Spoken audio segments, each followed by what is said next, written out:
This is Radio Free Eskippakithiki, an occasional show that we mostly just do fills here, where sometimes we play music and sometimes we talk about stuff that we think is important.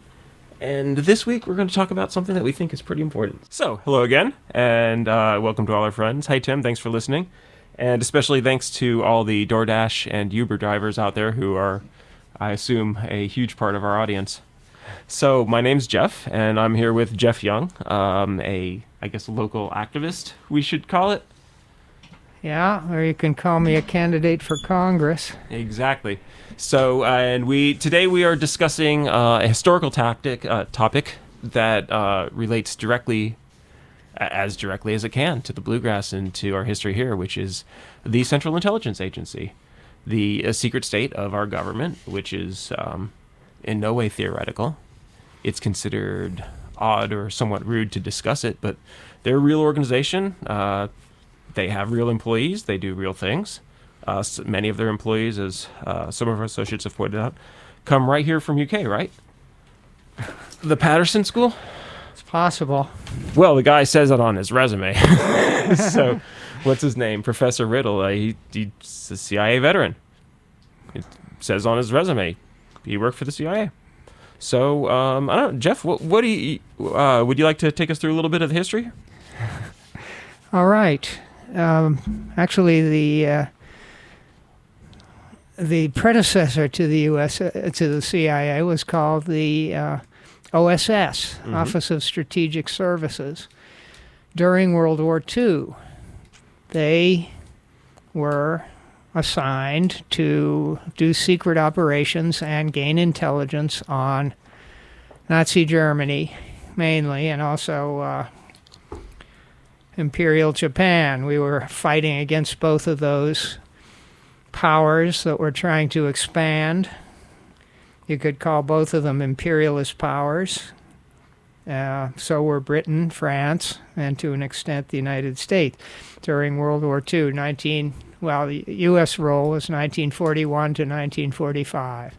So the OSS was formed as an intelligence agency to help the U.S. war effort, help us win World War II. So immediately after Germany surrendered, the OSS, which would soon become the CIA, tried to get as many high-ranking, capable German intelligence assets, scientists, German industrial leaders, former Nazi officials, rocket scientists like Werner von Braun, out of Germany, and a lot of them went to South America. This was the rat line. The OSS worked with the Vatican to get as many anti-communist, anti-socialist, former Nazis, former German leaders out of Germany and to where they could work for us, work for the United States. Yeah. So that was the OSS's probably their last real mission. And then the CIA was formed officially by an act of Congress in 1947. And from the beginning, the assumption was always that the next war would be coming soon, and it would be against either the Soviet Union, Russia, or China. And the CIA was... Yeah, mainly the USSR was their main concern in 1945, 1947.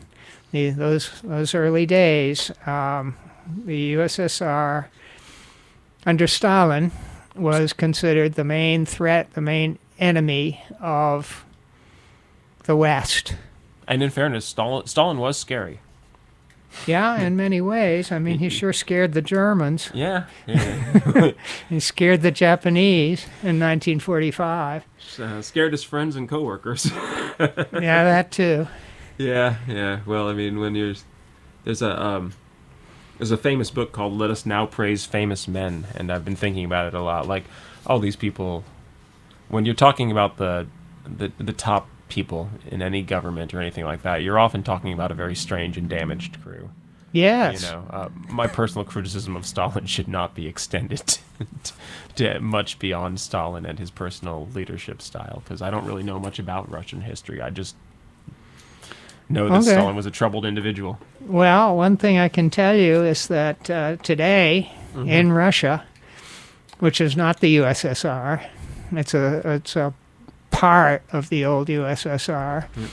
So Russia is kind of like the rump that was left after 1991 when the USSR disintegrated. Yeah. A lot of people in Russia think very highly of Stalin today, and not all that highly of Lenin, because times were tougher in 1917, times of the Russian Revolution, the early 20s.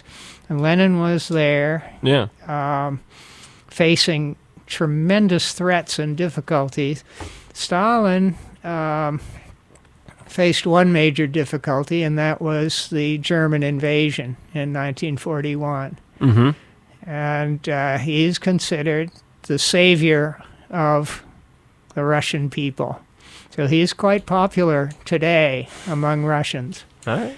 Lenin, not quite so much. Well, our correspondent from Tbilisi would like us to go into a little more detail about Operation Paperclip, which is what you were discussing just a second ago, where they were, literally kidnapping Nazis and bringing them to America and helping them flee. It was kidnapping. I mean, whether it's morally okay or not, they weren't given choices. They didn't have a choice. Whatever. And when the House Un-American Activities Committee got too close to them, they actually sent them to Canada and then kidnapped them back again. Oh, interesting. I didn't know that. Yeah. Anyway, from 1947, Act of Congress, the CIA has been prohibited legally as part of their founding document from interfering in domestic American affairs.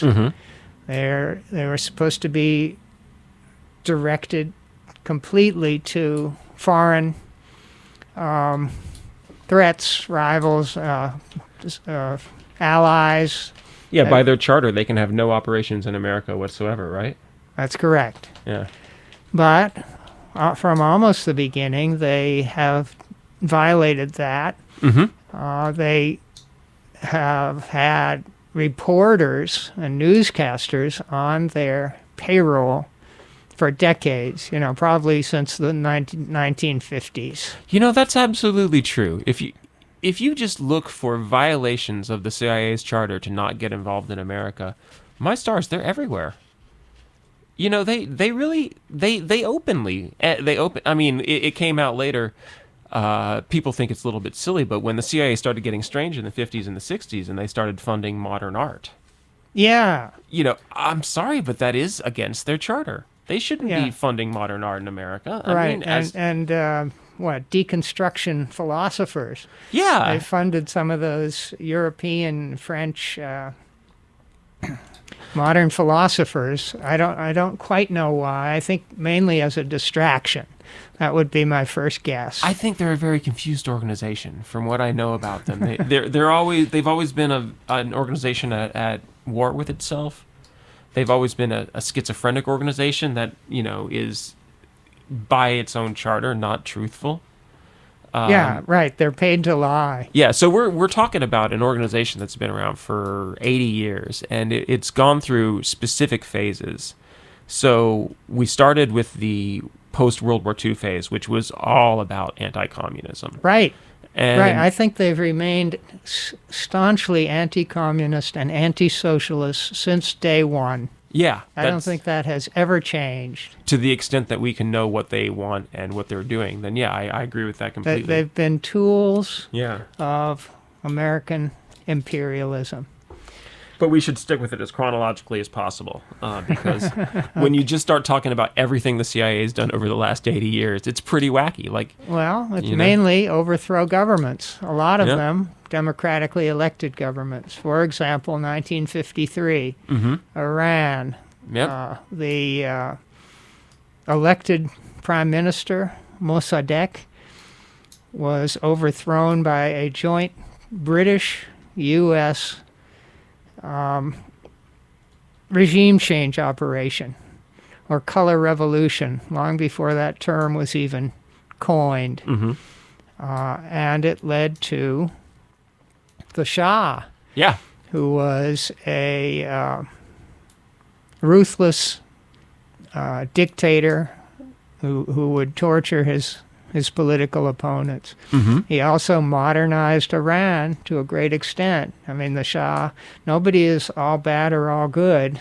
So the Shah modernized Iran, but he tortured a lot of people to do it. Yeah, it was sort of a facade of modernity. I'm always a little bit suspicious of people who build, perfect doll houses in a burning house. Like, yeah, he did a tremendous amount to modernize Iran. Also, it all fell apart in a matter of seconds because it was built on torture and lies, which is a problem. Yeah. This is the whole thing that we're talking about here is the means and the ends are one and the same. Yeah, if you use evil ends, and I use evil in a very technical sense there, if you use evil ends to accomplish your aims tend to collapse. I mean, evil means. Yeah, I'm sorry, I did, but I think they're isometric. I think the means are the ends, but I did mean to say means. Okay. And by the way, since I'm correcting myself, I meant Professor Pringle, not Professor Riddle. Back in the beginning, I misspoke myself there. But so yeah, they were all about trying to erect puppet governments, Right. or Right. mock governments, like Well, little model governments. They would very often take a constitutional republic, such as Iran in 1953, and replace it with dictatorships. Yeah. Let's list how many CIA nation change operations we can think of. This should be quite a few. All right, so we are back. This is Geoff and Geoff on Radio Free Eskippakithiki. So just to give people a sense of the scope of the issue, let's just see how many nations we can name that the CIA has attempted or has completed a regime change operation on. So we've got Iran. Yeah. We've got Iraq, with Saddam Hussein and the Baathists.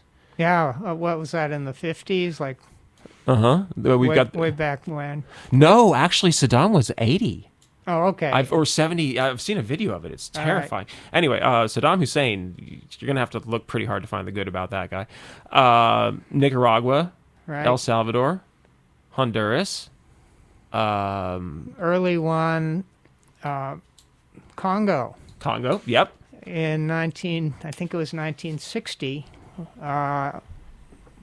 worked with the Belgians and Really? to overthrow Patrice Lumumba, and he was murdered. Oh my God, that is dirty. Yeah. Cuba, Cuba? 59. Yeah. Continuously I mean, from early on. well, that leads to another one, which I would say America. But yeah, Cuba. You could also make a case for Israel. How so? Well, the Israel and the history of Israel and the Mossad and the CIA go way back. Right. They're started the same organization. To be perfectly honest, the Mossad predates the CIA. I mean, the Israel. Mossad predates Israel, and Mossad. Oh, okay. Yeah, Mossad was a sister organization of the CIA when they were formed. So that's like 1947. Mm-hmm. Yep, very pre-Israel era. There were a a lot of CIA in Vietnam and Southeast Asia. Chile, Argentina. Chile, 1973. Argentina, that's a big one. Oh no, Chile's the Salvador Allende, right? Yeah. Yeah. That was the first 9/11. It was September 11th, 1973. It was. Henry Kissinger in the CIA and the, the financial sector.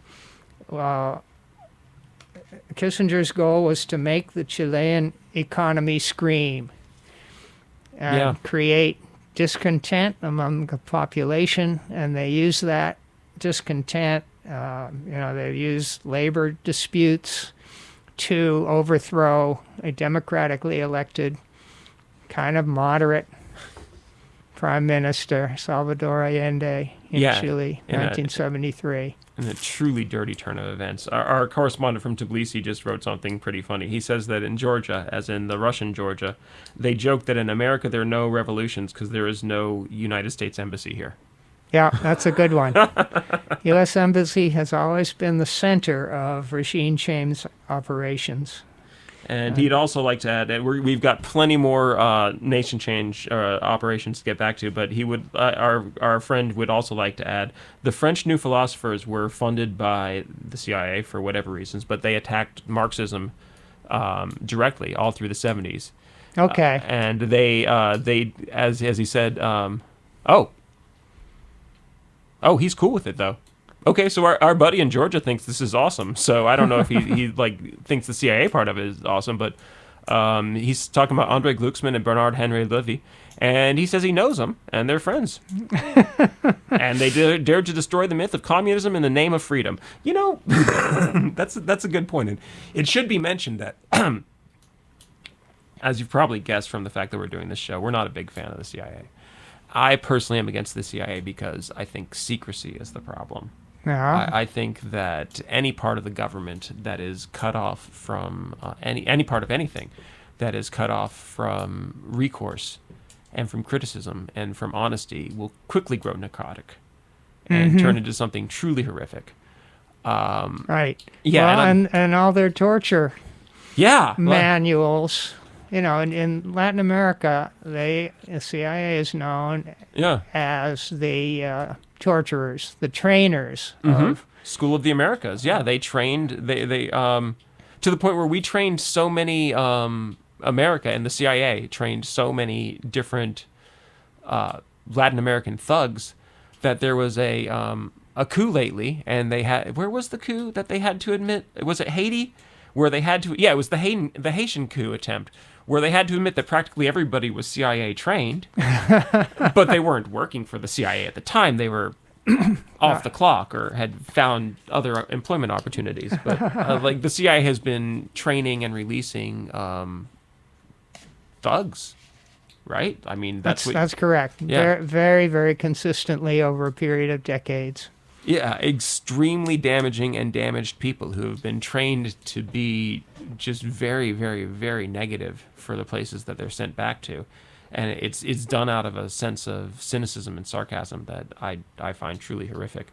But what I'm saying is this should not be implied as me taking a side in the fight between capitalism and communism. I do not have a dog in that fight. I don't care.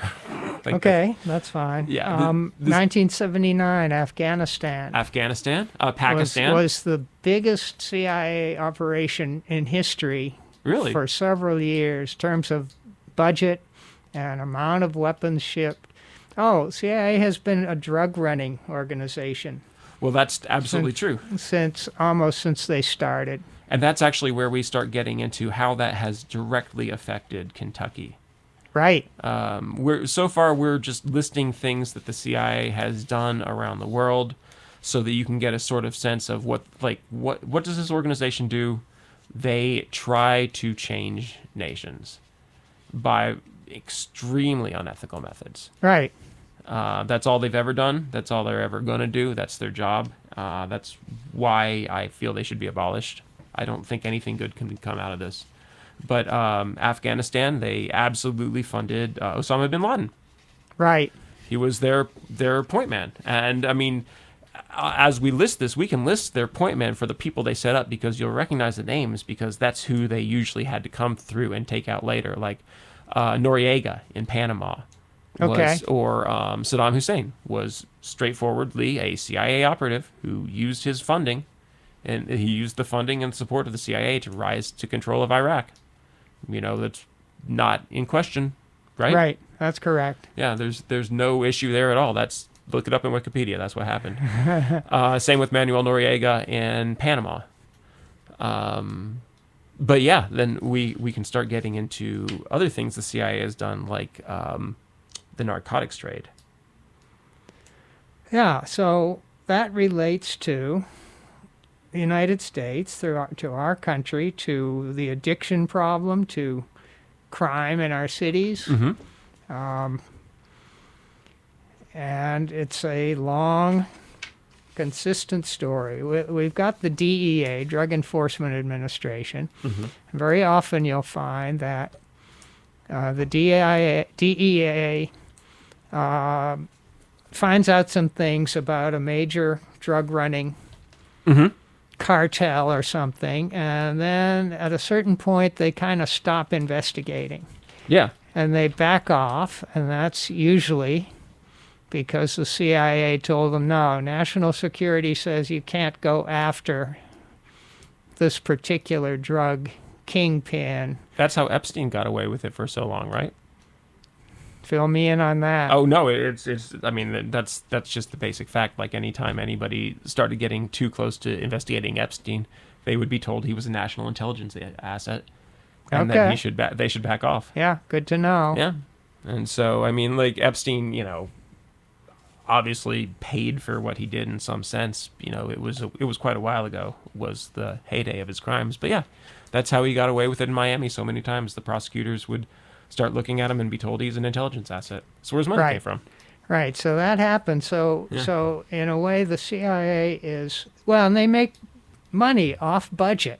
None of this profit from the international drug trade and addictive drugs, heroin, every other drug you can imagine, cocaine in Latin America. Well, mostly heroin and cocaine heroin are the in main Asia. ones, although there's some theories about LSD. But yeah, so the CIA began shipping heroin, or people in the CIA, maybe it wasn't like the director of the CIA, but people in the CIA started shipping heroin out of Vietnam. Yes. In the coffins of dead soldiers, right? I've read that. That's where this all started, and that turned out to be so fantastically profitable that they just dispensed with the dead soldiers and started shipping it over directly. Right. Yeah, and because nobody was checking on them. Yeah. And they would, because of their position, they would have the ability to do things that I find truly destructive. Like the best example I've ever heard is that the CIA came to the Force Service at one point and said, "We need a couple of your planes, your Galaxy C-130s that you use to fight forest fires out in California. We just need to rent them for a little while. We'll give you millions of dollars. It'll go on top of your budget." Just don't ask any questions. Obviously, the Forest Service is going to say yes, right? Apparently they did. Sure they did. Dozens of times. Everybody would say yes when you're in a situation like that. Like they're saying it's for national security.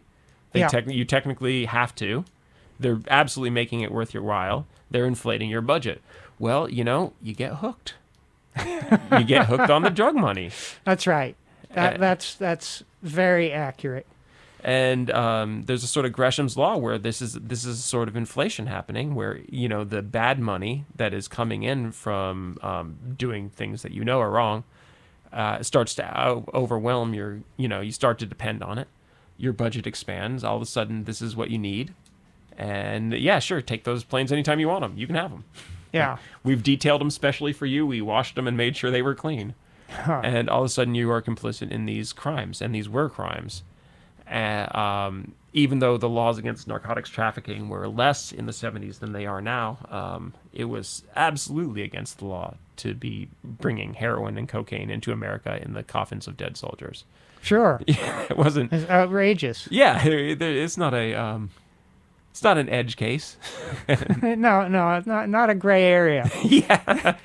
So, I mean, this is. Well, we're sort of skipping over something really important here, which is what happened in the 60s and with Kennedy. Yeah. Okay. Well, let me give a little prologue. In the 60s, both the CIA and the FBI under J. Edgar Hoover and the CIA under whoever were Dulles and Angleton. terrified by the anti-war movement and Black Power movement, civil rights movement. Yeah. They hated all of that. And they got heavily involved in assassinating civil rights leaders, They tried to blackmail Martin Luther King Jr., tried to get him to commit suicide over some information they had dug up on him. Yeah, they sure did. They killed Fred Hampton. I think they Right. directly killed Fred Hampton. Right. Yeah, And Fred Hampton was? he was one of the early founders of the Black Panthers. That's right. Fred Hampton Jr. To all accounts, a heck of a guy. Yeah, so So they were assassinating Americans. They absolutely were. And there's some question about whether it's the FBI or the CIA or whose aegis COINTELPRO was under exactly, because this is where it gets confusing. But you can't know exactly what the CIA was doing because they shouldn't have been doing anything. They had no business in America whatsoever. But they were starting to get, through the 1950s, they were starting to get very good at this nation change, regime building thing. Mm-hmm. And they started to get very powerful. And then in 1960, JFK was elected. Yeah. And JFK and the CIA did not see eye to eye. Right. Which we should mention the Bay of Pigs, because that was a really big scandal that almost led the world to nuclear war, right? Yeah, it led to the Cuban Missile Crisis. Bay of Pigs was the U.S. invasion of Cuba to prevent Fidel Castro and his Cuban Communist Party from taking over from a dictator. Batista, who was a truly nightmarish dictator. Yeah. So, the U.S. actually invaded, and it failed. The Cubans fought them off. And one reason it failed is that JFK, newly elected president, refused to provide U.S. Air Force support for the ground invasion, sea and ground. So without that air support, the Cubans beat them, Cuban revolutionaries, and there was a great deal of hostility between John F. Kennedy and the CIA over that incident. From that point on, I'm just going to... From that point on. Just point out real fast, our friend in Tbilisi mentions Malcolm X, but I think there's excellent reason to believe that Malcolm X was assassinated by people within his own organization. Okay, yeah, I'm not sure. There's just never only one malfactor in the world. So to go into the Bay of Pigs a little bit more, when we say America invaded the Bay of Pigs, like, we mean that very clearly and specifically. Like, Cubans who had left Cuba because they were part of the Batista regime were in Miami and Florida. They were trained and armed directly by the CIA, given boats by the CIA, given invasion plans on CIA maps, and sent across and sent to invade.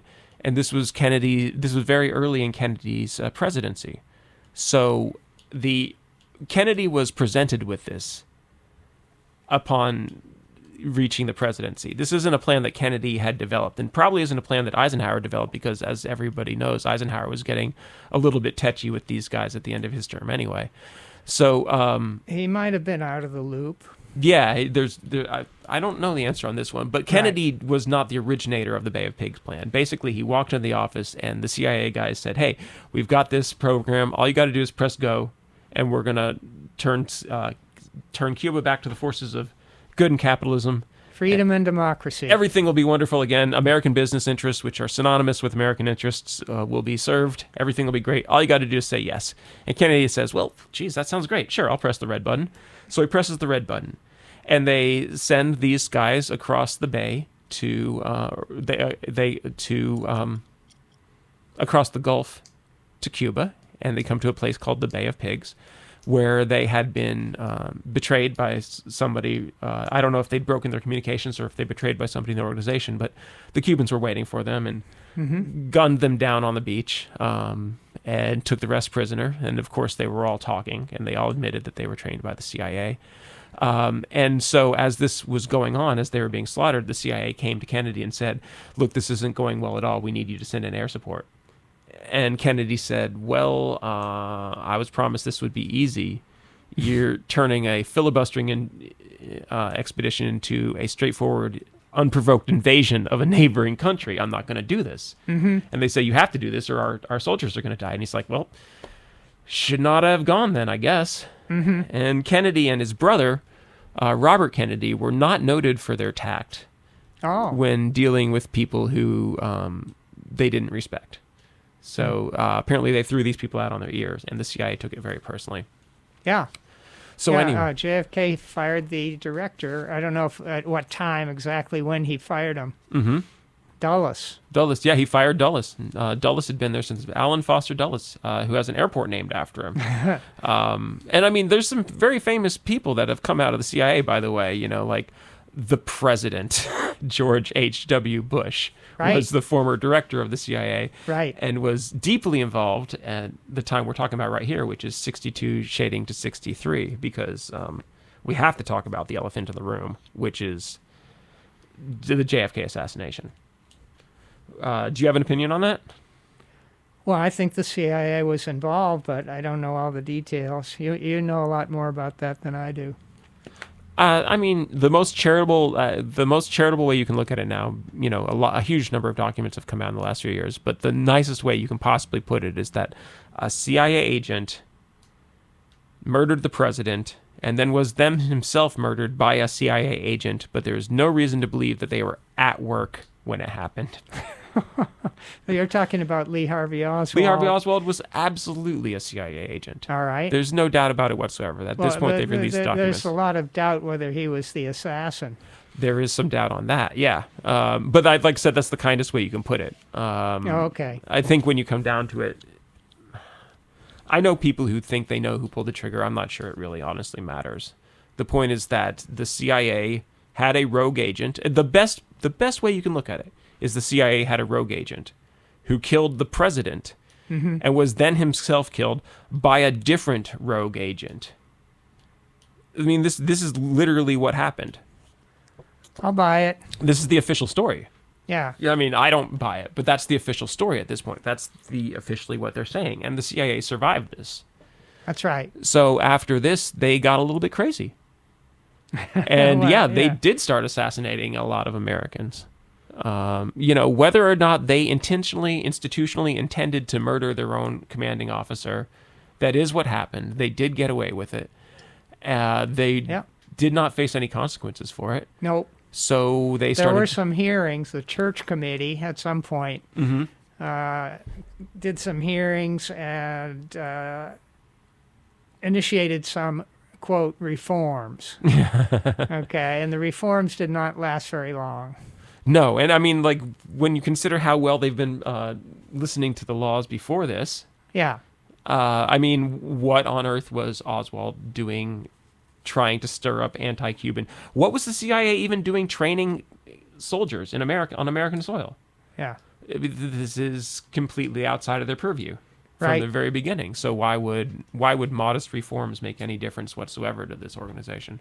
Right. So after this, it's like, if you look at this like a person, it's like after they after they murdered their boss and got away with it, they got into drugs. Okay. Yeah. Well, I think they were into drugs. The French Connection back in the late 1940s. They were into drugs from the very beginning. Really? Yeah. Okay. Corsican Mafia. Well, the connections between the pre-CIA, the OSS, and the Mafia are fairly well known for historical record, right? Right. The Mafia actually helped the United States and Britain invade Sicily from North Africa during, what was that, 1942. Yep, and they also helped defend the ports in America.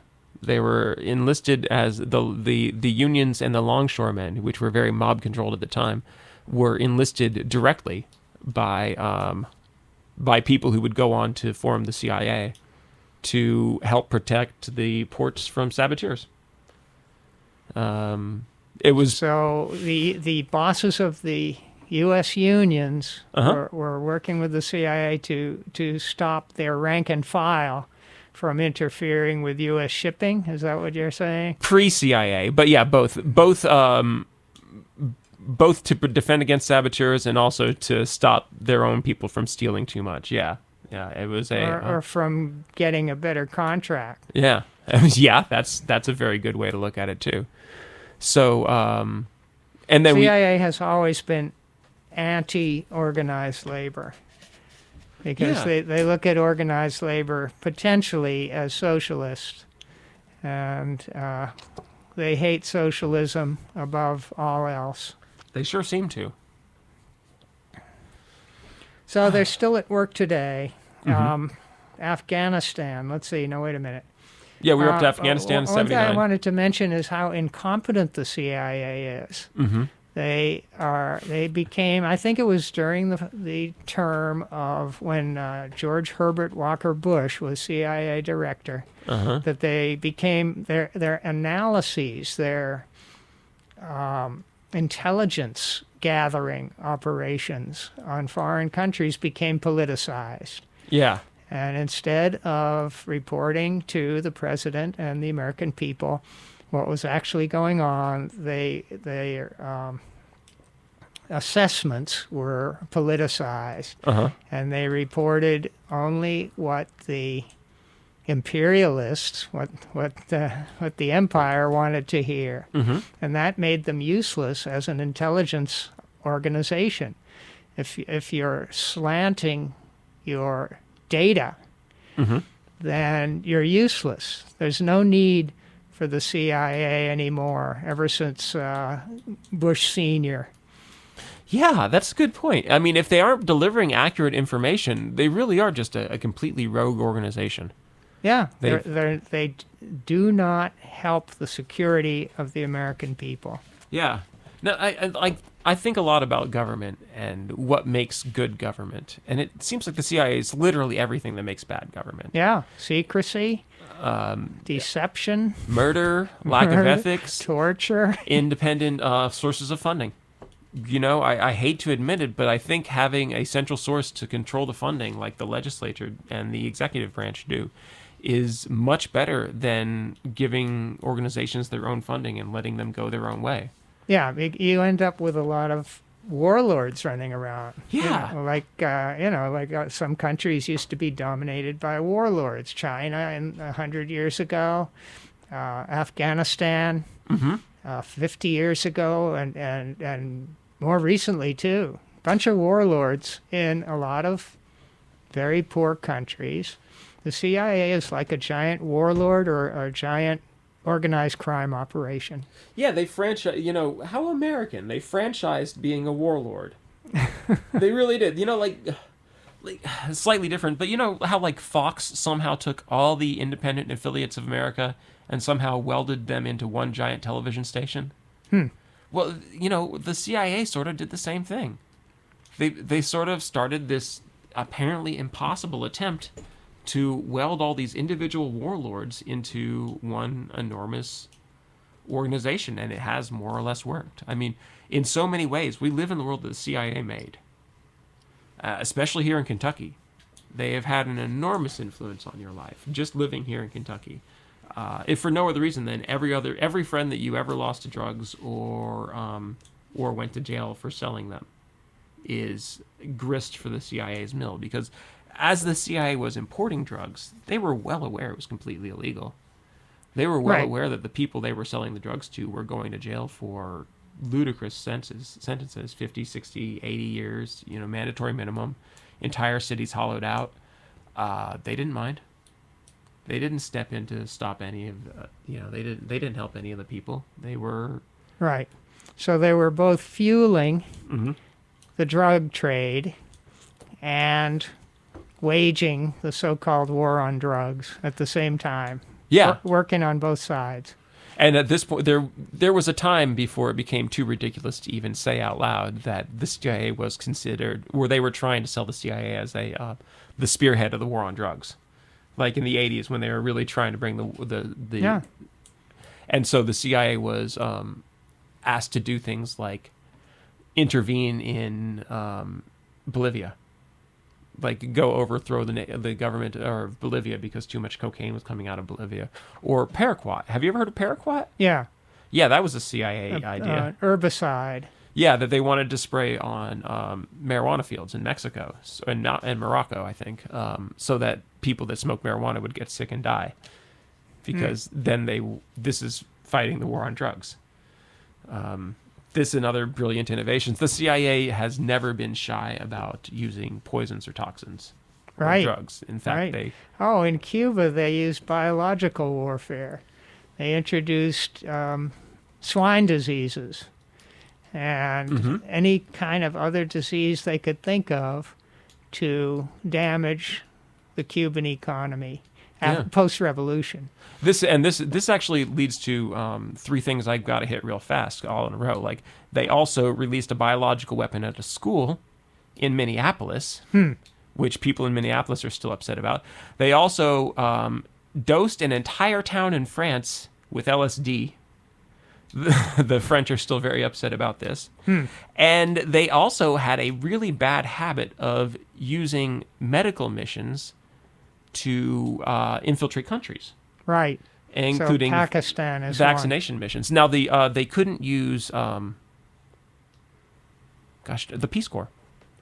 The Peace Corps was set up by Kennedy as a specifically anti-CIA organization, and you cannot join the Peace Corps if you have ever done anything with any level of the CIA or military intelligence, or if your parents have.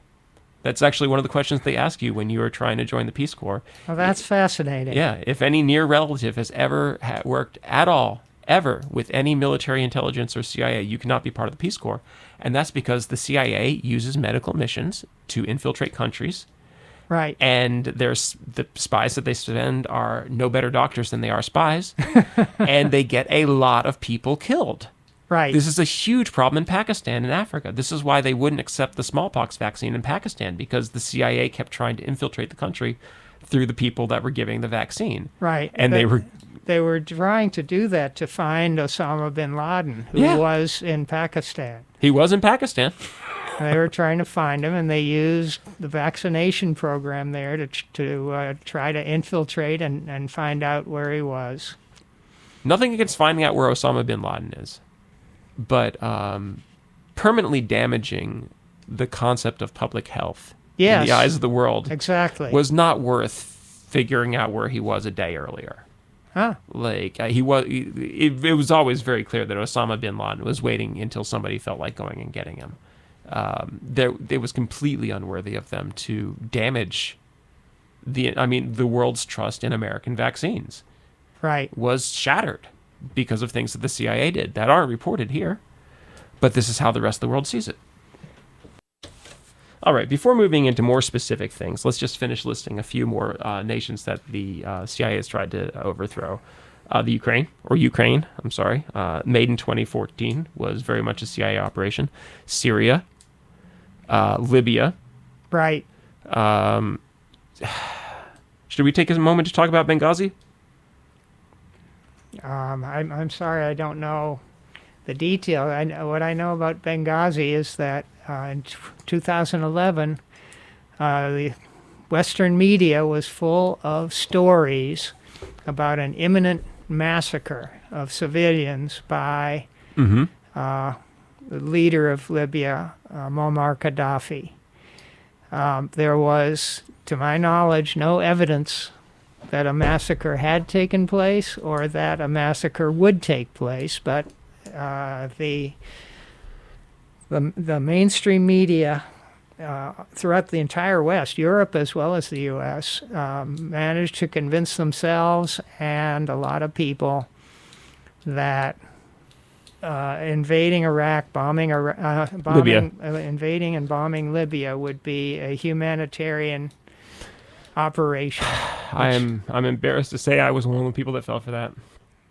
Well, a lot of people fell for it. People's best impulses are to help prevent genocide and massacres of innocent civilians. And the CIA and the empire in general uses those good intentions of the public to justify regime change, invasions, and mass murder. Yeah. I'll go one better, and I'll say that a lot of the people that join the CIA, I believe, do have good intentions. Right. I think good intentions are incredibly common. I think Right. everybody has good intentions. Even terrible people have good intentions. That's Right. not the point. And the CIA is an organization that will take. It's a lot like structural racism. It doesn't matter what end of the structure you pour people into, you will get the same result. The barrel of the CIA is bad. It will turn the apples bad. That's why it needs to be abolished, because it's the organization itself that is the problem, not the intentions, not the hopes, not the dreams, not the desires, not the essential goodness Yeah. of each individual soul. Even absolutely nightmarish figures from the CIA's past, like Thornton or Angleton or the torturers. What's the torturer who got really famous in Lindy England? Mm-hmm. I'm sure Lindy England was a lovely young lady. I'm sure she meant nothing but good things when she joined. Right. That's not the point. It's not the point. We're not criticizing the people that we're criticizing individually. We understand that life is strange, and they didn't mean for that to happen. That's not the point, and it's never been the point, right? In general. Yeah. I mean, we are discussing the people who ran the CIA for a long period, people who came in, Yeah. there have been a number of CIA directors who haven't been there very long, and didn't get necessarily caught up in the culture of torture and criminality. Mhm. But once you've been there a long time, they get corrupted pretty quickly. If you're willing to go along with it, then you'll just keep going along, and Yeah. they'll pull you in and pull you in and pull you in. So And before you know it, you're filling out a voucher for helicopter fuel from Chile, where they threw pregnant women out of a helicopter, right. which really happened a lot. The recent CIA director, I think, wasn't it under Obama or was it under Trump, was a woman known for covering up CIA torture. Yeah. Yes. Yeah. That was. I forget her name, but you're right. That was her big thing. That's where she came in. What was the name of that attorney general who was it? Yang? I can't remember his name off the top of my head. I'm sorry. I should find that information before we get back to it. But the contortions that they went through to try John to make. Yoo, Thank you. a lawyer in the. Where was he a lawyer? He was high up in the U.S. government. He ended up in Ashcroft's office. Yeah, John. But he didn't work for Ashcroft, and Ashcroft didn't like him. He was. Remember when Ashcroft had the heart attack, and John Yoo was trying. He was coming off of surgery from anesthesia, and John Yoo was trying to get him to sign the memo making torture legal. That rings a bell. Yeah, it's so hard to keep track of this stuff. I mean, it's just such an integral part of American history. This is also a huge part of it. It's like we don't know our own history. We don't know what we as a country have done, where we've been, what's really happened, because we have a huge part of our country that is allowed to lie to us. Right. And that conceals things for institutional reasons. Like there's no logical reason why any document should still be redacted about the Kennedy assassination at this point, right? Sure. It's been 60 years. Yeah. There can't be, anything that... There should be nothing that we are defending that long. There shouldn't have been anything we were defending to begin with. After 60 years, it's just ridiculous. It is because of cultural and institutional culture of secrecy, which is morally wrong. Yeah. Sorry, I feel very strongly about government secrecy. I think it's a problem. I do too. Yeah. The budget of the CIA and the National Security Agency, the NSA, are classified. That is contrary to the Constitution. Mm-hmm. All expenditures must be accounted for and reported to the American people. Yep. And the CIA, probably since 1947, has been allowed to have a secret budget. Yeah. So the entire organization is unconstitutional from the beginning. You can't have secrecy and a democratic republic. They cannot coexist for very long, because the people who get to do things in secret eventually find out how to run the whole thing. Yeah, and then they have to keep pulling up the carpet behind them. They have to defend themselves on top of this, on top of this, on top of this. Well, like we got away with this, so we have to cover it up, and then we have to cover up this next thing that the guy did that was like Epstein. I'm sure they didn't mean for Epstein to go off the rails, No. But they kept covering and kept covering. If Epstein had just been a normal school teacher, he would have gone to jail in 1977, and we would have never had any of these problems. But instead, he got covered up for and covered up for and covered up for until he owned a literal block in Manhattan. He owned an entire block in Manhattan. Uh-huh. And there's just none of us will ever know what he truly did, because at this point, if you told us, we probably wouldn't even believe it. I mean, this is the problem with secrecy. It's corrosive. It's corrosive to this nation. It's corrosive to the world. Right. I mean, now that we're facing political candidates who are funded by the CIA in America, I guess funded or supported by. So again, back to their record of failure at predicting things. Mm-hmm. They in Afghanistan earlier this year. The U.S. government as a whole was clueless about how long the Afghan government would survive when American troops were pulled out. It's absolutely true. Estimates were ranging, 3 months, will it be 6 months? It was negative. The Afghan government fell before the U.S. troops were all out of that country. It was a few days before. And so the CIA has a record of being completely wrong about intelligence estimates. Yeah. They didn't foresee the fall of the Soviet Union in the late 80s, early 1990. They didn't predict that. They predicted that the U.S. invasion of Iraq in 2003 would be a cakewalk. Yes, they did. Our troops would be greeted with flowers by the grateful Iraqi people. We will be greeted as liberators. Right. So they're wrong. If they politicize the intelligence, they're going to end up being wrong about everything they say. They were wrong all through Vietnam. Yes. I mean, but okay, so everything they do is politicized because they're coming at it from the standpoint that it is okay for them to kill you. They can take your life for, honestly, tangential reasons. Not even they're not even self-defense guys at this point. They're not even like, I will assassinate the leader or the sergeant or the lieutenant guys. They're totally fine with collateral damage. So for having the wrong beliefs.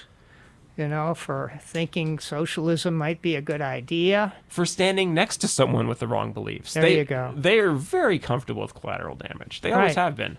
Right. From the very beginning. So how can everything they do is politicized, because that's what politics is. They're saying my opinions, my political opinions, my conception of the American interests overwhelm your right to breathe and digest food. Yeah. So our ideology must reign supreme. Yeah. I only have to listen to you so far before I press the button that makes you go away forever. So how can you ever possibly know what's really going on? People can't deal honestly under what's called the power gradient. Under a power gradient like that, there's no possibility of honesty within that gradient. When you're dealing with people who are unaccountable, right, they don't have the capacity to engage with you directly because you are not their equal. Right, you're the enemy. The American people is their enemy. Well, that's the problem. And they've had many enemies over the years. A lot of people have stood up to the CIA. A lot of bad things have happened to those people. It's sort of famous without being discussed, but we all know, everybody knows that people that cause the CIA trouble tend to have trouble. Yeah. Gary Webb, I think, is a famous example here in Kentucky. Oh, we're coming up on the hour, so let's play our promos again, and then let's talk about how this affects Kentucky directly, because this is, all about what's important to you.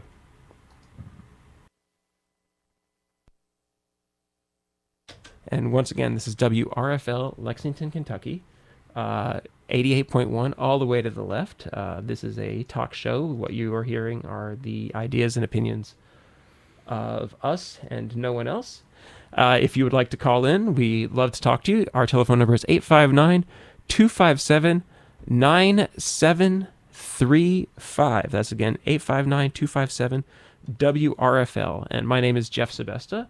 I'm here with Geoff Young, and we are discussing the history of the CIA and its relationship to Central Kentucky. So, and I can't find the talk show disclaimer. So, well, let's start here.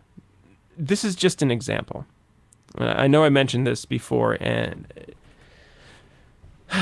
let's make it very brief. So, America at the beginning of World War II had cracked the Japanese codes.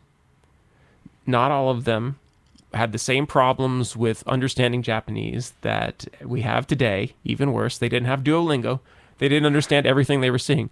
But they were completely aware of Japanese radio traffic. Oh, here we go. Somebody's calling in. Geoff, can you handle this? Anyway, so. Hello, WRFL. They were completely aware Yeah. that Japan was massing a force to attack Pearl Harbor. Yep, that's very And well connected. in order to Yes. get us into the war, Any FDR particular aspect of carefully that you let it want happen. us to bring out? Now, I'm from the small town of Winchester, which is one town over. It's at the end of Winchester Road, if you've never been there. Winchester, Kentucky, lost 10 people in Pearl Harbor. Yep, we will. One of the Thank you. biggest losses of any That's city a in America. Great call. Thanks. But I'll toss you back on and you can talk about it. But what we didn't lose at Pearl Harbor was aircraft carriers, because they knew the Japanese were going to attack. So they got the aircraft carriers. Yes, we are absolutely going to hit that in a second, sir. Thank you for calling. They knew that the aircraft carriers were the main target, so they had them out. But they left everybody else there as bait, including 10 people from Winchester, Kentucky. And those people died so that we could get into World War II. Was it worth it? Was it not worth it? Well, nobody asked them. Nobody asked them. They paid the price. And we all paid the price because the government never really came clear about that.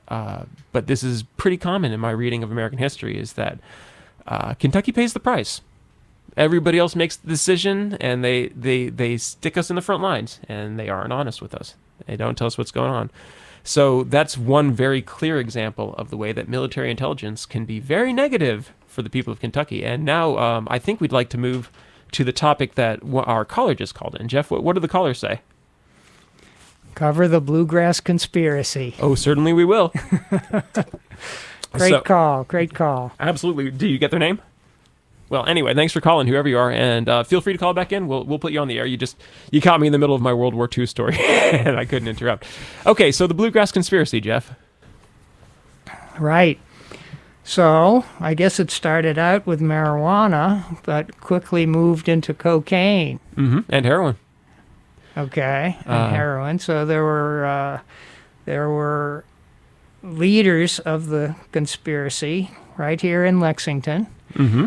And they attended local Lexington bars. Yep, they sure did. The library, I think, was one that they frequented. Patchen Place. There's a bar out in Patchen Village that they used to go to a lot too, and also to the one of their favorite places was Halls on the River. Yeah.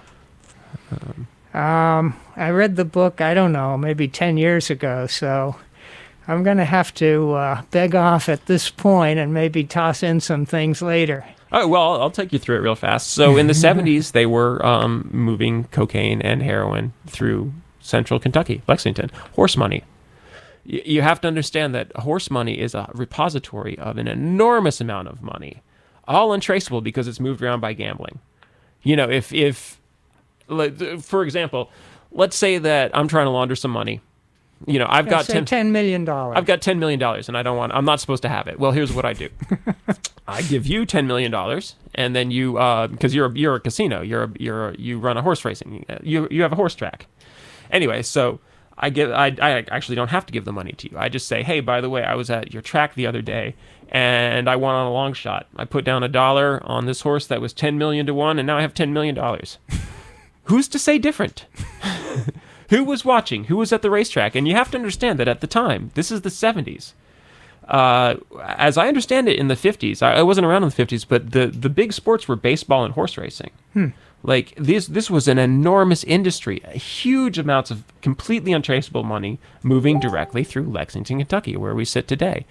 And famous families that you've heard of were part of this. But the one who was really famous was a fellow named Andrew Thornton. And the reason he was famous is because he tried to jump out of an airplane with a bunch of cocaine to do a cocaine delivery in Tennessee, but his parachute failed and he crashed and died. And they found his body because a bear found his cocaine because it had burst. The bags of cocaine around his body had burst, and a bear had found them and eaten them and also died of a heart attack. And so this bear is known as Cocaine Bear, and he is here in Lexington. You can go see him anytime you want to. He's in that Kentucky store up at Bryant. You can go see Cocaine Bear. He's stuffed. Yeah, he's stuffed. He's sort of a personal hero of Lexington. Cocaine Bear. Many songs have been written about Cocaine Bear. But okay, so they found this guy lying on the ground in the middle of a forest in Tennessee, surrounded by burst bags of cocaine. And they started looking into it, and they found out that the CIA was moving enormous amounts of narcotics through Lexington, including Pablo Escobar was a huge part of this. Pablo Escobar actually had a house in Lexington because he was up here so much supervising the traffic through Lexington. And you've seen his house. It's across the street from 3rd Street Stuff.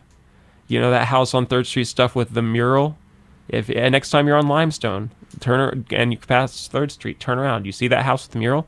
That was Pablo Escobar's house. Looks like a warehouse. Yeah, the reason it's so big is because it's filled in now, but there's an Olympic-sized swimming pool in there. Because he wanted to go swimming when he was up here in Lexington supervising this. Now, and what country? From what was Escobar from? Yeah. Gosh, I want to say Was Nicaragua. Mexico or? He might have been. You know, I'm embarrassed to say I don't know what country. No, that's Pablo all right. Yeah. Somewhere south of here. Yeah, that's for sure. He shouldn't have been doing what he was doing. Colombia. And he was Colombia. He was very much in the news as public enemy number 1 when he was coming up here. I'm not completely sure how he pulled that off, but maybe he used a fake name. I mean, he must have. Paul Scobie. You'd get away with that around here. I don't know how he did it. I mean, we don't really. We're past the era of gangsters just existing in the open America, but people like John Gotti used to be celebrities. Like Al Capone was an honest-to-God celebrity, and Al Capone actually has a huge local connection too, but that's for another day. Anyway, so I don't need to really go into what the narcotics trade has done to Kentucky because of jockeys and because of the CIA. Jockeys being very small people who need to stay very small and surrounded by money. Cocaine is huge, or it was huge in the horse industry. I don't know about now. I've certainly never seen it, never hope to. But at the time, the horse industry had a huge cocaine problem. And that meant that Lexington, Kentucky, of all freaking places in the world, had a cocaine problem. We do not share a border with Colombia. There is no reason why cocaine and crack cocaine should ever have been a problem in Kentucky. But they were moving it through here. And they were moving narcotics through here. And as a consequence, they managed to get Kentucky seriously hooked on narcotics. And where was it headed? Detroit, Chicago? As I understand it, it went from the landing point was in Arkansas. They trucked it up here and then distributed it through Chicago and Detroit. Yeah, that sounds right. I don't know. I mostly know about what happened here. Yeah. Because when they started getting close. Oh, another thing they did that was bad for around here is they killed people. The Bluegrass Conspiracy is well known because they killed a young lady and her body hasn't been found to this day because they were afraid she was going to reveal that they were doing fantastically illegal things. And we are discussing the specific ways in which the CIA has negatively affected the Bluegrass region where you live right now. So I'm not saying that nobody ever would have been addicted to narcotics. Painkillers are addictive in direct proportion to how effective they are. Human beings are in pain.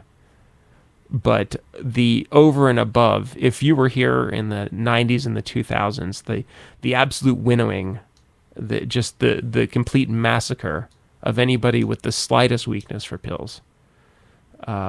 Yes, that did not have to happen. That did not have to be. All the people that are still in jail right now for selling drugs in Kentucky in the 80s and the 90s and the 2000s, that was done to us, right? That's something that we have the right to resent. That was something that our government lost control and did to us. They helped keep us poor. They helped keep us sick. Help keep us addicted. Yeah, and they don't get me wrong. They've always been very pleased to shower their praises and their funding upon those who facilitate and enable them. Our correspondent in Tbilisi is giving us lists of all the people who have worked with the CIA who came from Kentucky, including the CIA director we were talking about before, Gina Haspel. She's from Ashland. Oh yeah.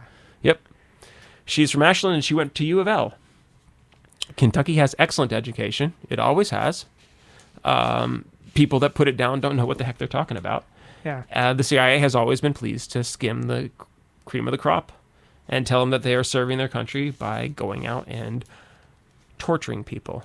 Now, there's another way that it's directly affected us here that I wanted to talk about. And Geoff, I hope you can give us a little bit more background here. But let's talk about the Bluegrass Army Depot and the nerve gas. Well, that's U.S. military. I mean, that's the U.S. military decades ago produced a lot of poison gas. I don't know why. Sarin and VX gas, I believe, right? Yeah. And incredibly toxic nerve gas. Right. There's treaties that prohibit its use, but the military produced it anyway. And I guess never used it. Well, they ended up using a little bit. Well, in Vietnam. Did they? Where did? I mean, they used defoliants there. Yeah. Which are poisons. A much simpler poison, though. In Iraq, they used depleted uranium in shells, armor piercing. But this is these are biological weapons, nerve gas. And so, after sitting around for decades, Congress decided that these things should be destroyed. But before they were destroyed, they were shipped to Bluegrass Army Depot in Avon. Yep. And there they were stored in things called igloos. I worked for the Kentucky Environmental Protection Department for a year and a half before I went into the Division of Energy. I was a permit reviewer, and one of my assignments was to visit the Bluegrass Army Depot, where they've got a bunch of little hills they call igloos, and the nerve gas is all inside that. I never went into an igloo. No. But we wouldn't be having this conversation if you had. well, right. Yeah, these shells leak. Yeah. That's the problem. So, there's a big EPA program to build facilities to destroy these outdated, leaking chemical weapons. And that's they still haven't finished. I actually think they have. I think they just got it done. Really? Yep. So we served as a repository for leaking nerve gas for 60 years, but we just managed to get rid of it. But before it went, and this is hearsay, we do not have confirmation on this yet, but I'm hoping that we can give you an authoritative source on this. But what we're hearing is that somehow our nerve gas ended up in Syria.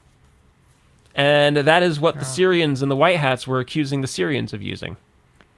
The white helmets, I mean. White helmets. First time I've ever heard that. That's I don't know. Yeah, I would like to know more on that one. Right. It's fairly well known at this point that the white helmets were CIA, right? Well, they were working for Al-Qaeda, Al-Nusra. They're part of the terrorist network, and the CIA helped set that up. Also, Turkey was and still is big into supporting terrorist groups in Syria. Saudi Arabia was funding them. So, the United States has been funding and supplying terrorists in Syria since 2011. Yeah. Yes, we have. And fighting a propaganda war to make it look like Syria needed invasion. Well, the Syrian government had its own chemical weapons supply, but I'm trying to remember just when that was. It may have been 2015 when Russia agreed with the Syrian government and with the West, we're going to destroy all these chemical weapons. And they did it. They shipped it out into the Mediterranean and destroyed it at sea. So Syria's chemical weapons supply, which did exist, was destroyed completely, 100% destroyed. I hope so. I hope it's not polluting the Mediterranean. Yeah, I hope so too, but it was probably Russian technology. And that they generally do a pretty good job. As an American, I have zero space to be criticizing other countries for dumping things in the ocean. I'm just saying. No, they didn't dump it. They neutralized it. The Mediterranean's awful shallow for that, though. I hope they neutralized it. They neutralized it on board the ships. Well, the problem that they had with the nerve gas around here is that it's darn hard to neutralize. Like, you've got to incinerate it in such a way that not a particle of it escapes. Well, I don't know what technology they used, whether it was incineration or chemical reactions to turn it into relatively harmless compounds. Well, less harmful, that's for sure. That's what always gets me about the manufacture of weapons. It's like, how do you know when it's safe enough? Like, it's designed to kill people. Like, did it expire? Like, can you use nerve gas after it's expired? I don't know. Questions I never hope to answer. But yeah, so we serve as a resupply and staging ground and captive market for so many of these international shenanigans. And the CIA runs around pulling America into war after war after war. If you know somebody who died in Panama, they didn't need to be there. If you know somebody who came back with Gulf War syndrome, either time, they didn't need to be there. They never should have supported Saddam Hussein to begin with. The man was have I told you about this? One of the most terrifying things I've ever seen. Somebody mentioned this to me, and I got curious, and I looked it up. Saddam Hussein's takeover of the government of Iraq was televised, and it's one of the most murderous and upsetting spectacles you've ever seen. Where like Saddam Hussein stands in front of a crowd of people and names them one by one, and as they name, they go outside and they get shot for being on the wrong political faction. Wow. It's just, I mean, anybody who saw that, and I mean, like, this was on TV, so any CIA analyst who saw this had to be thinking, like, are we the baddies here? Like, are we maybe doing something wrong? But Saddam Hussein was funded by the CIA. That's how he took power. They were looking for a strongman. They found one. They found a very strong strongman. And then they caused a global nightmare trying to undo their mistake. And also the biggest ecological catastrophe the world's ever seen, right? The first invasion of Iraq is still the world's biggest ecological catastrophe. What, the burning of the oil field? Yep. That would be that would be 2003. No, I think the burning of the oil fields was in the 90s. I'm talking about the first one there. The Gulf War. Yeah, he released, he set all the oil fields on fire. Yeah, I don't remember. That's when all the film Three Kings was made about this. Okay. It's a good movie, but that's when It's possible it happened twice. so many birds died. No, it couldn't happen twice because they were all on fire so bad. He did it again, but it was nowhere near as impressive. Okay. If you look it up on Wikipedia, the biggest ecological disaster in history is still the first Gulf War. Anyway, so that was the CIA's mistake. The CIA caused that. Hello again. So our correspondent from Tbilisi filmed in with a little bit. So Bechtel National had the contract for destroying the nerve gas at the Bluegrass Army depot, which apparently came from Fort Riley or Fort Detrick to begin with. Anyway, and they had the contract for destroying it, and then somehow, according to our correspondent, some of it ended up in Syria, via Georgia, and the Luger lab. And while they were transporting it around, it leaked and killed 2 contract workers for Turkish military intelligence. And that would certainly answer how they got rid of it, because it is darn hard to destroy. I don't know exactly what nerve gas is made out of, but I do know what defoliant's made out of. Agent Orange, it's dioxin. It's Right. the same stuff they used to try to kill the president of Ukraine. Was his name Yushchenko a few years ago? But dioxin is not a complicated chemical. It's the chemical that's created when you burn plastic. And it's astoundingly dangerous to all forms of life, this half-combusted plastic. So, I mean, it's very likely that nerve gas is not a complex toxin. And so when you start combusting things on that level, it's darn hard to get it all. Like storing hydrogen, you can't store hydrogen or helium because they're so small they slip between the molecules. You sort of have that problem. And I always wondered how they managed to get rid of it so completely. It would not be beyond their capacity to just ship it away and say, oh yeah, we burned it. Well, I can't confirm it or disprove it. Yep. Okay, so the reason we're talking about this is we want you to know a little bit more about the history of America's out-of-control military-industrial establishment and what they're doing in America and what they're doing to right where you live. It's a toxic establishment. Right, and just because it's kept secret from us, the American people, does not mean that people all around the world don't know about it. No, it's the first thing they think of when they think of us is the problem. This is the face that we're showing the world. Right. Right. We might not know about it, but people in Chile and Indonesia and all these countries. Indonesia, I forgot that one. No. They know all about it. Yeah. South Africa. I'm still thinking of countries that we had. The murder of Dag Hammarskjöld was very likely done by people that had some relationship to the CIA. Former Prime Minister of... No, Dag Hammarskjöld was the Secretary General of the United Nations. Yeah, okay. And a truly magnificent human being. Sweden or Norway? I want to say Norway. Yeah. Absolutely brilliant man. To have lost him was... That was a tragedy. I think that most human beings are more or less the same, but he was special, and he was murdered because he was trying to end apartheid. And the people that murdered him, actually, this story has direct relevance, so I'll tell you real fast. Do you know how he died? His plane crashed. His plane crashed on a landing strip in South Africa. No, it wasn't in South Africa, but it was in a South African nation. And as his plane crashed, a box of bullets on the airplane exploded, shooting him in the back of the head and also all his guards. Huh. and the South African secret police that were standing around the airstrip with guns were just there.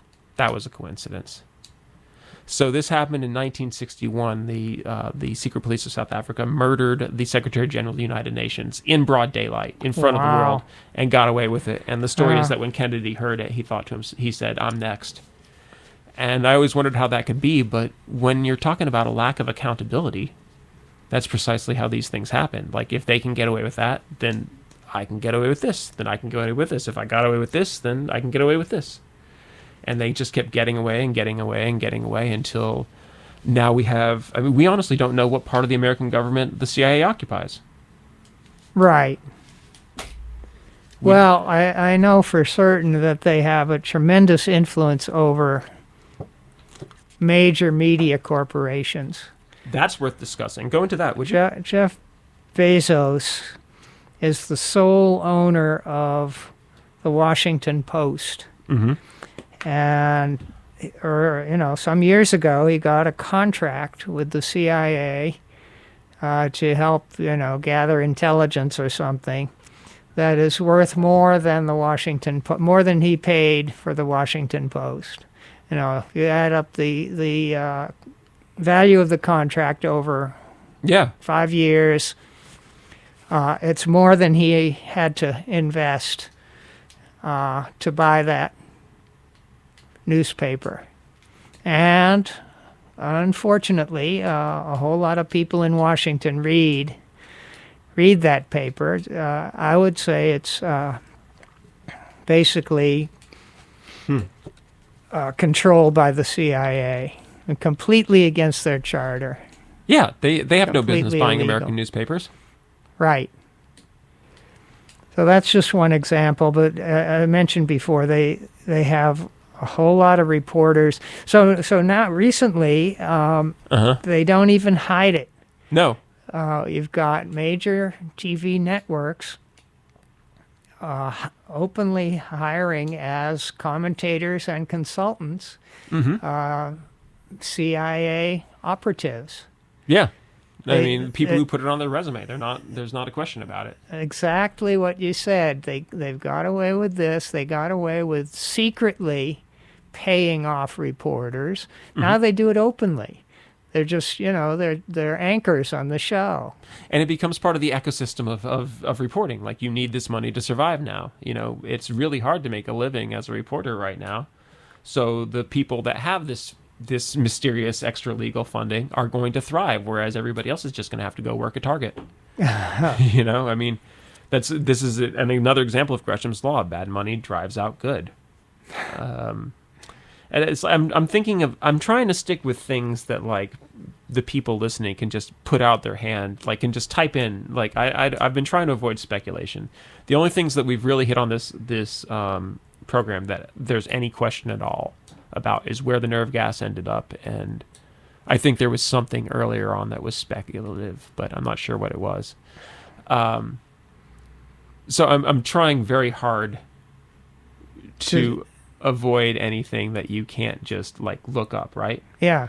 So when I say that the CIA has a long and well-known history with Hollywood and funding different films and trying to get different things done, that's not... Well, and the U.S. military. Well, the military is open about it, like, to the point where the U.S. Navy will edit films now. Like, the military will straight out edit, like, you can come shoot Top Gun. They shot Top Gun. The military said, do anything you want to, but we get final approval over the film. And the result was one of the finest pieces of military propaganda ever created. So I want people to be able to be like, I'm just going to look this up and find this out. So in 1979, was it? The CIA straight out paid superstar comic book legend Jack Kirby to make a bunch of artwork for a movie called Lord of Light, which was going to be an adaptation of a Roger Zelazny movie called Lord of Light. None of this was true. None of this was ever going to happen. This was all a part of their plot to try to get the hostages out of Iran, which was a weird plot because people in the agency were working to keep them there at the same time that people were working to get them out. But nevertheless, they hired all these people. they have these sorts of intergalactic budgets. They put together an actual film crew and hired incredibly famous, incredibly high-level performers to work on it. And never came to anything, except you can see the art. The art for it's quite good, actually. I mean, the CIA... So you're saying the movie never got produced? No, the movie never got produced. But there have been other movies that they worked on that were produced. But that's the only one that I can think of off the top of my head that you just type it into the computer and you're going to get it. There's no question about it. It absolutely happened. They made a movie about it. Ben Affleck was in it. I can't remember the name. It starts with an A. But it's like Charlie Wilson's War. Like, nobody can really deny that Charlie Wilson's War happened after they made a movie called Charlie Wilson's War. Right. Charlie Wilson was a representative, right? Or was he a senator? Representative. Yeah. And he's one of the ones that had the brilliant idea of let's fund under Carter. He was Carter administration. He had the brilliant idea of funding terrorists or insurgents in Afghanistan, right? Yeah, and arming them. Yeah. With the latest weapons. I actually saw some of that movie. Yeah. Yeah, and they got Tom freaking Hanks to play the guy that funded Osama bin Laden. Yeah. Your friendly CIA agent. Oh, my God. I mean, is that fair to call propaganda? Yeah, I'd call that propaganda. Yeah, it is. I guess. I mean, in a sense, it exposed some things, but... I think at the end, most people said, wow, he really helped our country by fighting the Soviets. I don't know. As somebody who worked at the World Trade Center, I have a very hard time saying that the people that funded Osama bin Laden helped our country. Okay. They didn't help me. Right. They didn't help I know, but somebody, a naive viewer watching that movie, Charlie Wilson really knew how to get things done. Well, he did. I mean, what is it? The evil men do oft lives after them. I'm sure Charlie Wilson was a lovely person with fantastic intentions. I'm sure his family loved him. I'm sure he tipped the paper boy. Yeah. I'm sure he didn't litter. All these things. I mean, that's the riddle of American history is lovely people can do terrible things and then just go on with their lives like nothing happened. There's the lack of accountability here is the problem. Like, if somebody had brought this, I wasn't alive in 1963. I wasn't in Dallas. George Herbert Walker Bush was, but I wasn't in Dallas. If somebody had really gotten to the bottom of that then, if they had pushed a little bit harder on that instead of accepting just absolute absurdities, you really can't blame anybody who was alive in 1963 or 64 going like, wait a minute, because they were right. All the people that got shouted down were right. Yeah. Something doesn't add up here. They were right. It did not add up there. Right. Oswald and Ruby knew each other well. Oswald, I love the story of Oswald because it's so obvious. It's so obvious, and it like makes you wonder what it is about people that can accept absurdity. But Oswald started as a Marine, then somehow defected to Russia at the height of the Cold War, worked in a factory for a little while, and then came home.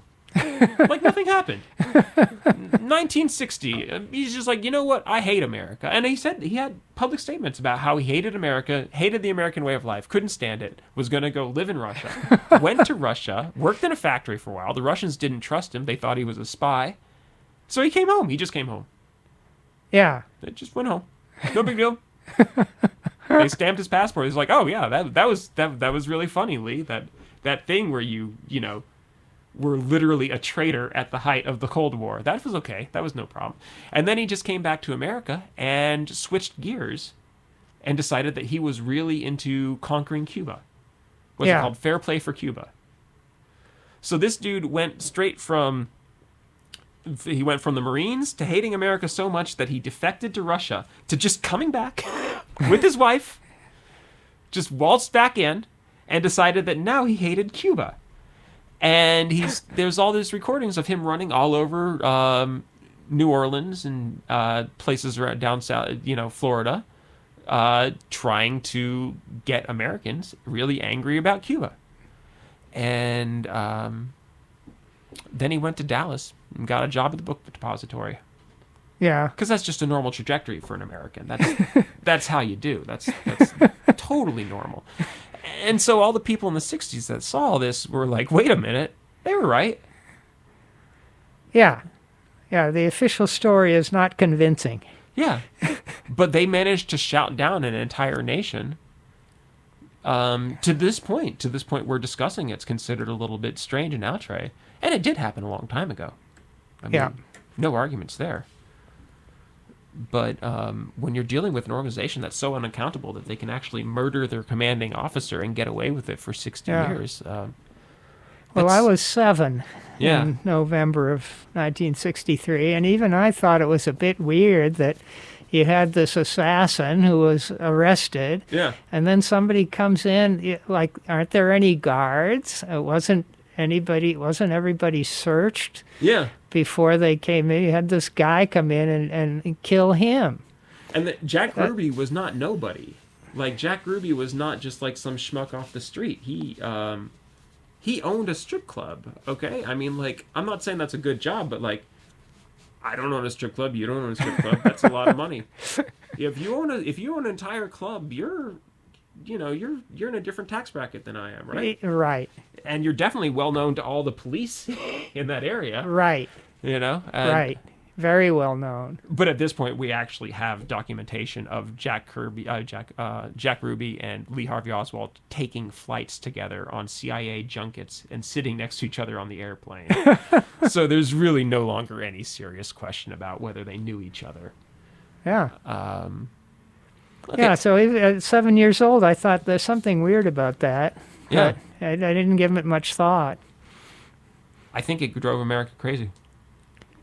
I think that when It takes a lot of incidents to do that, but that was one of them. when people in power say something that's an open lie, you divide everybody into those who are, going to accept anything that comes from an authority and those who are never going to trust again.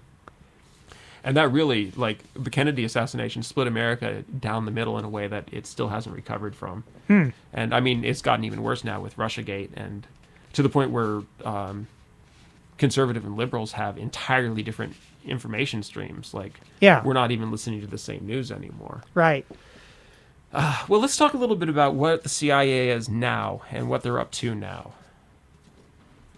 Like, what's their role in the world right apparently now? they're trying to get a war started in Ukraine, Yeah, they sure are. which is right on Russia's border. Mm-hmm. Very important to Russia not to have a whole lot of military forces right on their border, especially NATO forces. Not important to the United States. Who in the United States really cares about Ukraine? It's not Those of us with friends from there, but, like, we have no opinion about what government they should have. Yeah. Like- It's totally unimportant to our national security, Yes. and it's very important to Russia. So that's a recipe for misunderstandings and possible war. Yeah. And the people we're funding in in Ukraine are apparently, like, I don't know how overstated this is, but as I understand it, the people that the CIA are funding in Ukraine are literal Nazis. Like, That's right. actually waving Nazi flags. Well, they're not the swastika so much as adaptations or things that look a little bit like it, Yeah. No, I saw one. Yeah. They're Nazis. They venerate Stepan Bandera, who was who fought against the Soviet Union in World War II on the side of Germany. But he was a Ukrainian, and he joined the invaders to fight against Russians. He joined the Germans to fight the Russians, Yeah, and they think he's a hero. they think he's a hero, right? Eastern Europe, man. The current it's a fascist movement, Yeah. and it's strong in Ukraine, in Poland, in Estonia, Latvia, Lithuania. Those countries, there's just a strong hatred of Russians and Russia, Yeah. and it's left over from World War II. I think it might be older. Yeah, well, probably is. Yeah. Russian history is an entire world. Our correspondent from Tbilisi would like to note that another one of their goals in Ukraine right now is to get Georgia involved, and it's because they're trying to expand NATO. But it's entirely because they're trying to beard the bear in its lair. They're trying to play this old Soviet anti-communist, and Russia is not communist now. No, Russia is a capitalist country with some limits and controls on their billionaires. Yeah, they're basically exactly like us. You know? Well, we have fewer controls. We allow billionaires to run for president. That's true. Well, that is one thing that they don't have. Like in Russia, they don't really allow anybody but Putin to run for president. No, that's not true. Well, they let him run, but I mean, nobody's going to win, right? Well, not at this point. But they're, the Russian Communist Party is more hardline than Putin, and they average about 20% of the vote in every election. Good for them. They're still there and kicking. Yeah. They lost a lot of prestige in the late 80s. Yeah. For corruption and whatever. And Putin picked up their prestige because he managed to restore sovereignty to Russia over their own country. The Chicago boys, the American advisors, the West. That's another country that we should have listed because we straightforwardly interfered in the Russian election and got Yeltsin elected, right? Yeah, Boris Yeltsin. And he was a joke. Yeah, he was really, he damaged the population of Russia tremendously. Their living standards plummeted. Billionaires bought up vast parts of the old Soviet economy, and the life expectancy of the Russian people declined over a decade or so. By a decade. The average Russian was living 10 years less. I can believe it. I know that times were very, very hard after communism fell in Russia. Yeah. That's why so many Russians today are nostalgic about the old Soviet Union. Times were better then. Our Georgian correspondent would like to remind us that Yeltsin did pick Putin. Did what? Pick Putin. Yeltsin chose Putin as his successor. So he did something. Yeah, he did. I don't want to compliment Putin. I feel the same way about Putin that I felt about Fidel Castro, which is that when a country is so belabored by another country that won't even admit all the terrible things they're doing to them, you can't blame them for picking strongmen. That's actually part of the problem and why we shouldn't be doing what we're doing. I think Putin is one of the two best, most capable leaders in the world today. The other one being Premier Xi of China. We are always much braver than I am. Those two guys are very impressive. Well, I'll say this just to bring it back to my metaphor real fast, is that, say what you will about Fidel Castro, and yes, he tortured journalists, and yes, he did terrible things during the revolution, and so on and so forth. That is the longest that Cuba has been at peace with the mainland since Columbus landed, and probably before. Yeah, if you set aside the terrorist war that the U.S. waged against Cuba, if you set that aside, it hasn't been an open war. Which is not, I'm not setting aside, I'm just saying that, compared to what has always existed, the state of open conflict, I mean, the word filibuster is changed, but the word filibuster did not originally mean going on and on in Congress. The word filibuster meant getting a bunch of your friends together and going and invading Cuba. No, that I didn't know. Oh, yeah, it used to happen all the time. Who were those idiots under Trump who got their jet skis and tried to invade Venezuela? That was a filibuster. That was the technical historical meaning of filibuster. So we've been going through the history of the CIA and ancillary complexes for the last hour and a half, and now we're discussing where the CIA is now and what they're doing right now. In my opinion... They're continuing to cause trouble. Yeah. They are a major player in the empire of chaos. Yes. That's their job. They go into a country where the empire wants to have more influence, maybe overthrow the government. They create chaos. They're practiced at it. They've become experts at it. Yeah, to the point where they are bringing these skills back home. Right. Another country to add to our list, Italy, Operation Gladio. When they were actually funding fascists in post-war Italy back in the 50s and the 60s, which Italy is still angry about. If you ever heard that thing about like Italy went through, 20 prime ministers in 10 years? Yeah. It's not a coincidence. Yeah.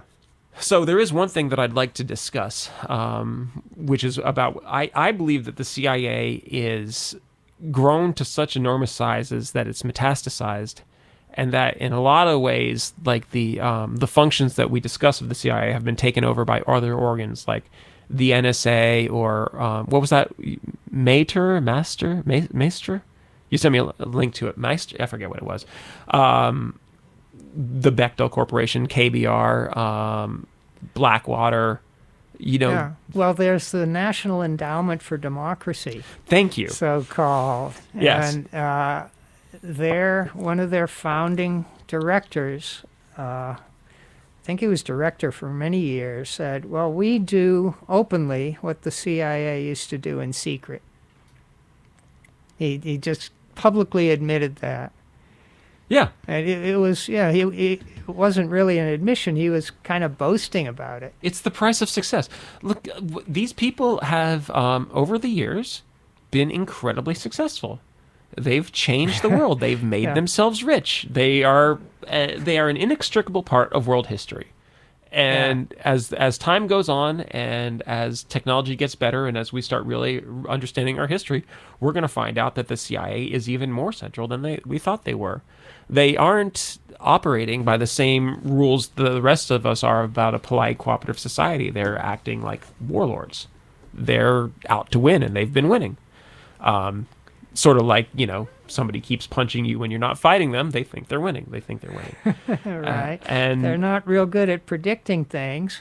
Well, so this is another reason that I think the CIA is in abeyance right now is something called Havana syndrome, which I love talking about. I don't know if you all out there have heard about this. I'm sorry, Geoff. I know you've heard me talk about Havana syndrome before, but they are actually having congressional meetings right now where the people from the CIA are going before Congress and telling them that top CIA operatives are being affected by a mysterious neurological disability, much like MS, called Havana syndrome, because they first noticed it in their embassy in Havana.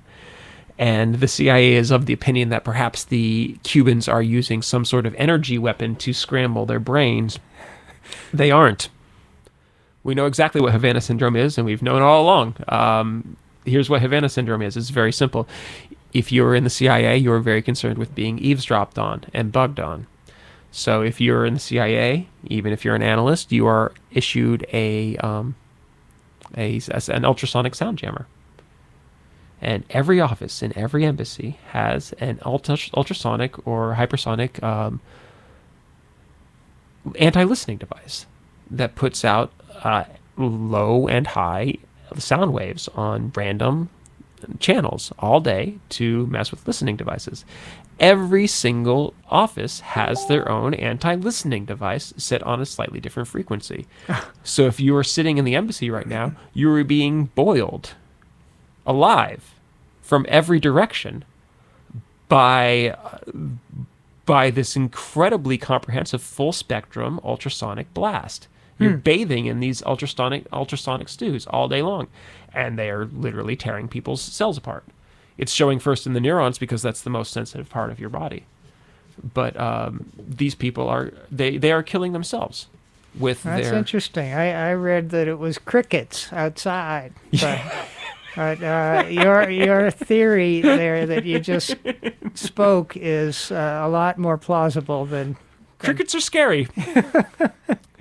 I mean, if you've ever had a cricket in your house, they're really loud, but I gotta say, I did not get Parkinson's last time a cricket got in my house. So, I That's don't know. interesting. Yeah. Okay, so the CIA's own anti-eavesdropping technology is harming the health of their employees. Yes, and they can't admit it. They can't admit that they're doing it to themselves. And in an organization that is legally allowed to keep secrets, there's no reason why you ever have to admit anything you don't want to admit. There's not going to be... How did you find out? I just read an article about it. In 2017. It's not hard to figure out. I mean, this is why people love this theory, because it's not a complicated theory. Yeah. It makes a lot of sense. You don't need to imagine, Cuban super spies with laser weapons for this to work. You're just like, oh, cause, effect, right there. Could be wrong. I've actually never been in a CIA embassy. I've really only known a few people that ever had anything to do with the CIA. They had incredibly negative opinions about the CIA, by the way. Incredibly not happy. I think I've known 3 people with direct association with the CIA. They did not like them at all. But, that's survivorship bias. But the point is that, why would you have to admit anything? Why would you ever have to admit anything? Yeah, right. I think the way they look at it is, okay, well, here's another meme that we can use against the Cuban government. Yeah. It doesn't matter to us if it's true or not. We can use this against them, so we will use it. Yeah. Yeah, everything gets turned to the same, when you're hyper-partisan, everything gets turned to a purpose. And information that you don't want gets shed like water off a duck's back. Information that you do want, you hover onto and glom out of and extract every calorie that you possibly can. And distort it. Yeah.